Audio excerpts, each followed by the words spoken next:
Welcome back, guys. In today's video, I am just going to be walking you through my new booth setup. I'm very excited to share this with you, so let's go ahead and get started.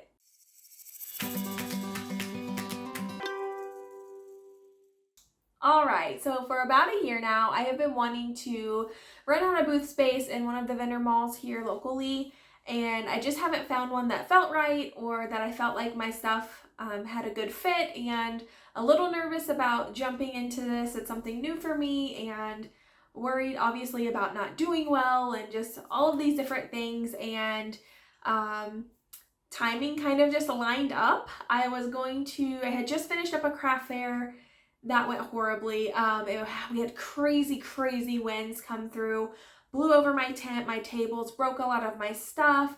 The wind kept a lot of people away, so I didn't really have a good turnout of people. So I didn't even recoup my booth fee. And then on top of that, like I said, multiple things broke. It was just a really bad day.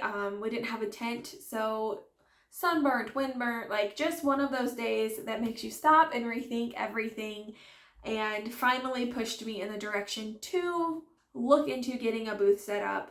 I was just going to store my stuff in our basement until I could find a space for myself, because my craft room is just getting overrun with my inventory and then the new things that I am bringing in. And the day that I was going to take the stuff down into storage, my friend texted me and said, "Hey, new vendor mall opening. I'm getting a booth. It's here this time. They're there if you're interested." And I said, you know what? Maybe that's a sign. And I decided to take a leap of faith, and I went and toured the place, and I spoke to the owners, and they seem really nice and really awesome. I talked with them probably like an hour and a half, just telling them, I'm nervous about this because I've never done it. And they kind of gave me some pointers, and I showed them my stuff and kind of what I'm looking for in my setup. And I decided to use one of their small booths. It's a like 2.5 by 8. And so I'm renting out that space to, one, help store my stuff, but two, hopefully sell some of my stuff. So it just started out as this simple space. Again, this is a 2.5 by 8. It's just drywall on the bottom, and then it has pegboard at the top. And then the brace around that bar that you see across the top, it's a brace just to help support the walls, but be a perfect place for a sign, or at least in my head. So I wanted to do my best to make this booth match the quality of my work and kind of reflect me, and that was very important. And I feel like that's something that you should definitely consider whenever you're going to start a booth yourself. So I decided to figure out how to cover the bottom walls on a budget, quick and easy. And I decided to head over to the Dollar Tree. I just wanted to either look at tablecloths or shower curtains. So I went and I looked at the tablecloths. They just have like the solid colors there. And then I went and looked at the shower curtains, kind of the same thing. And then I found the black ones that had this really cute white pattern on them, and I knew that those were perfect. Now, again, they're $1.25 tree shower curtains, so they're really light and they're just like plastic. They'd be easy to cut, and I knew that I'd be able to hang them just with some double-sided either tape, or I ended up using poster command strips, which worked out absolutely perfect for this because they're strong enough to hold it, and like if they get tugged on a little bit or something, like it's not just gonna fall, but not too strong to where it would damage the walls or anything, so that it's not a permanent thing. I don't have to worry about, messing up this booth for if it doesn't work out for me and somebody else needs to take it over. So that's what I am using for this. It was super easy I did have a second pair of hands, which was great. And I'm sorry I didn't really film my setup because it was kind of a last minute thing that I had to get set up right away, and so it was just too much to try to film that as it was happening. But we just took the top of the shower curtain right above the drywall, took the command strips and just tacked it up all the way through, and then I took 1 and like a 4th, so I just cut part of the third curtain that I had and put that up there. And then the spots where it overlapped, I took the command strips and I just taped the shower curtains to each other. That way there were no gaps showing. And then for the bottom, I was going to originally cut it off at the bottom to make it all even, but I was worried about cutting crooked or making it look funny. So I just kind of rolled it underneath itself and tucked it against the wall. And I feel like that worked a lot better. I don't have to worry about me cutting too high or anything and having any weird spots where the wall is showing. And then also, if I change my mind on my booth setup and I want to pull it up higher, I still have all of that extra fabric at the bottom to be able to use. I got compliments. Every person that walked by was like, oh my gosh, what are you using? So I wanted to share that with you guys. It's a really, really cheap and affordable way to completely change the space.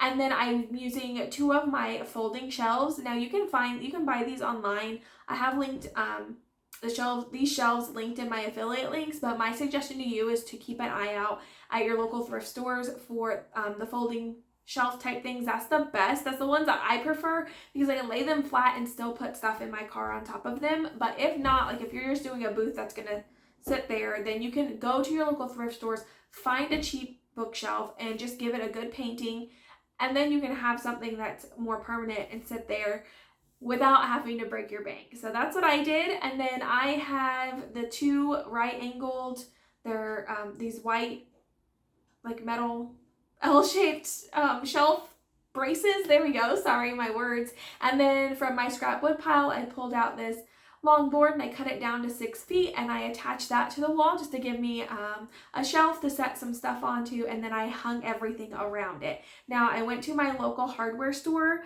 and I got these J-style peg hooks.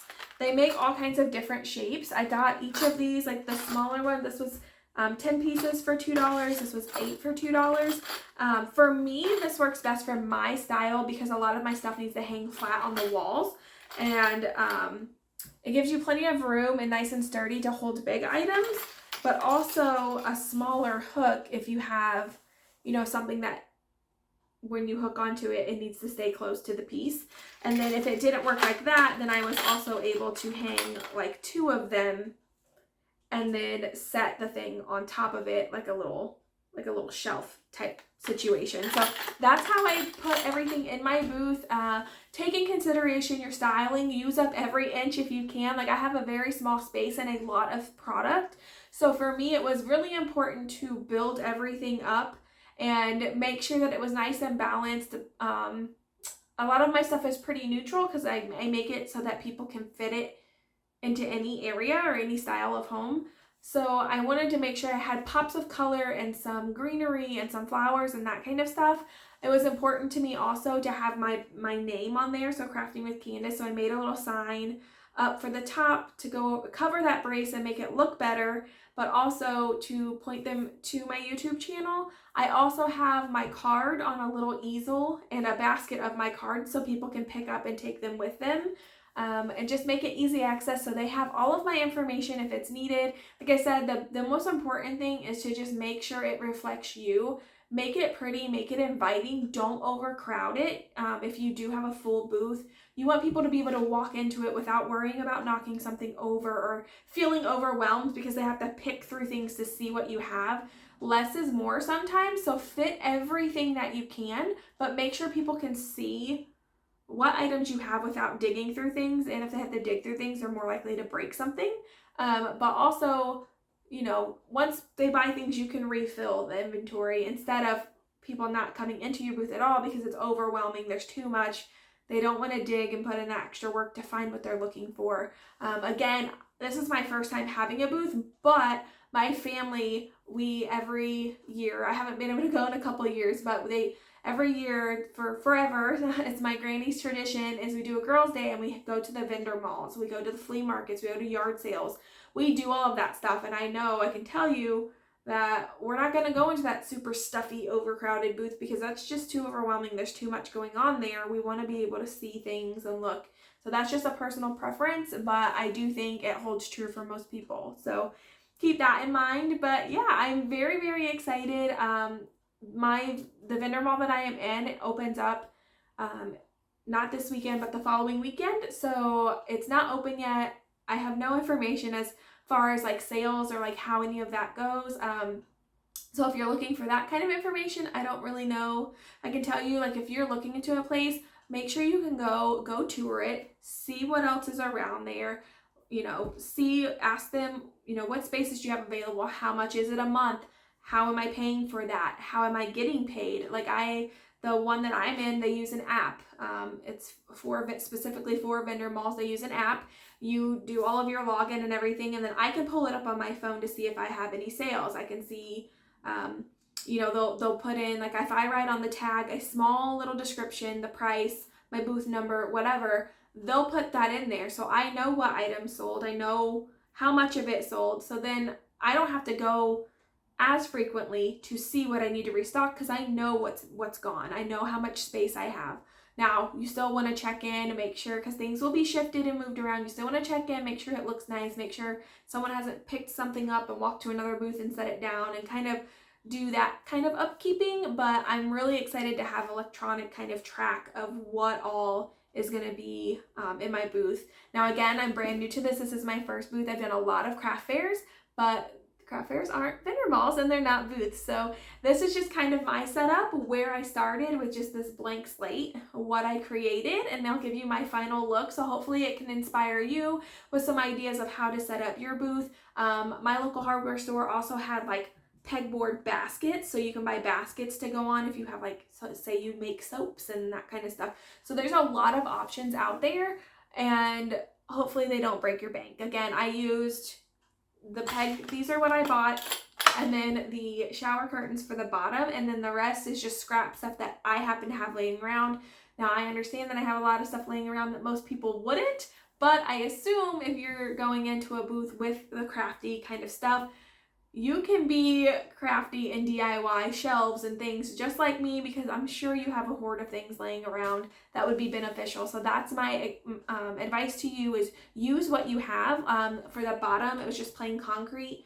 I would suggest you getting something to cover that, whether it's a rug runner. I happen to have some carpet squares that I was able to cut down and put in, but maybe you can go get some sample squares from your local hardware store and just, fit them in to there. You can use laminate flooring, get a box for cheap, put that down, do something that's not permanent, obviously, but you want to make your space look good. You want to make it look homely. You want it to feel inviting to others. So without further ado, I am going to take you guys in for a closer look at my booth. If you have any suggestions for me, if you've done this before and have any, literally any suggestions for me, I would love to hear them, because I'm very nervous about this process. This is something brand new to me. My booth is located in the Shoppers Paradise in Evansville. So if you are local and want to check it out, definitely come check it out. I am booth number 57. Would love to have you come check out my items and support me if you can. But yeah, if you have any comments, let me know how it looks. Did I do good? Is there anything you would switch up? Like, I genuinely would love to know and hear feedback on it, because I want to know what people want, what would do. I did this based off of my own knowledge and experience and what I like, but I'm only one person. So please, feedback is just, it's so welcomed. Tips, what would you do? How do you think it looks overall? Any of that stuff is helpful to me. I love you guys so much. Give me a thumbs up if you think I did a good job, if this video was helpful in any way. Subscribe to me if you're new here, if you're returning. I love ya. Thank you. I'm so grateful for you. I'm going to take you in for a closer look, and I'll see you next time.